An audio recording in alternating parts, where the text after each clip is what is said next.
music composed by AI, digital currency payments, virtual sightseeing, telemedicine, and more.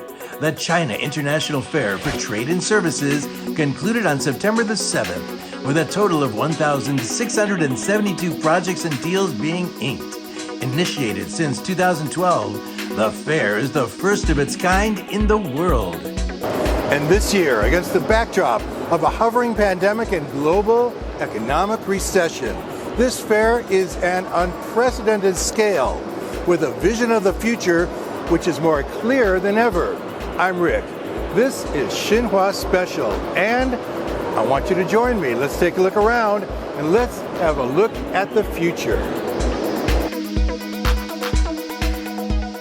服务贸易是国际贸易的重要组成部分和国际经贸合作的重要领域，在构建新发展格局中具有重要作用。我们愿同各方一道，坚持开放合作、互利共赢，共享服务贸易发展机遇，共促世界经济复苏和增长。 What is this event? Let's break it down. The international in the fair's title means this is a global event. And the services traded here span all kinds of intangible products, such as transportation, tourism, telecommunications, construction, advertising, computing, and accounting. This year, the fair is themed towards digital future and service-driven development, and events are organized both online and offline. Wow, great exercise. I feel great.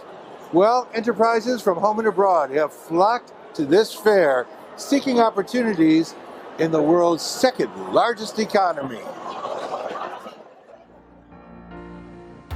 More than 12,000 ventures from 153 countries and regions are involved in this year's six-day fair, with business interests ranging from finance to tourism, education, winter sports, and everything in between.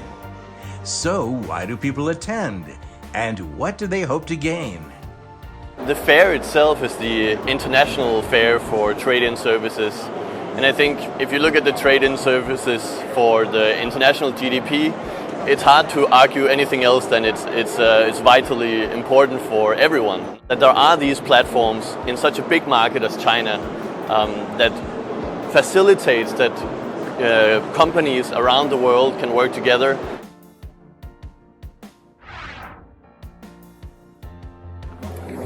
We're at Shogung Park, a once vacated industrial area.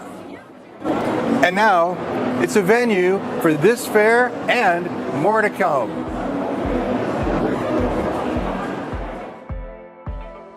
The total exhibition area spans a whopping 130,000 square meters. And on the sidelines of the exhibition, 200 online and offline forums and negotiation sessions are underway. How does an event like this foster future opportunities?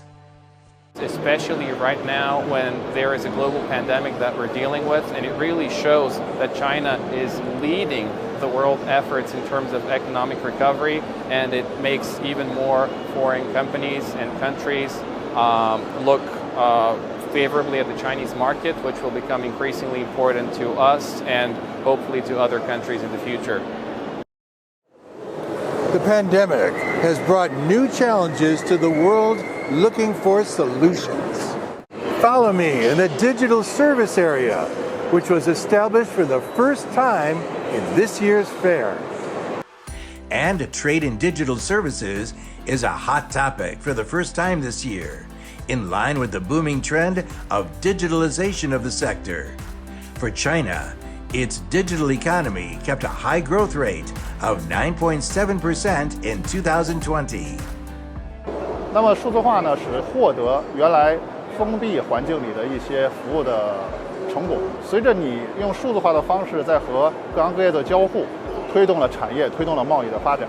这种形式啊，对云产业进一步的发展，真正的把技术赋能在产业的发展上，助力中国企业的发展上，我觉得这都是很好的一个桥梁。Opening up has been integral to Chinese policy for more than 40 years. Its importance did not change even amid COVID-19. And new measures continue to be drafted and rolled out. To name a few, we have the number of sectors off limits to foreign investment, known in China as the negative list, reduced, along with the lowering of tariffs and increased imports. So, what does this really mean? I asked Calvin Fu, chief economist of the International Financial Center Federation. This new trend actually is just one of the dimensions that China is opening its market economy to the world. Behind this single policy of that type, if you see that's actually is an overall thinking of the national level. It does manage to open the whole economy with their best efforts in the most diversified ways. The China International Fair for Trade and Services shows that China is dedicated to a higher level of opening up and in more digital ways. China and the world are looking forward to the future. Let's embrace it. 让我们携手抗疫，共克时艰，坚持用和平、发展、合作、共赢的金钥匙，破解当前世界经济、国际贸易和投资面临的问题，共创更加美好的未来。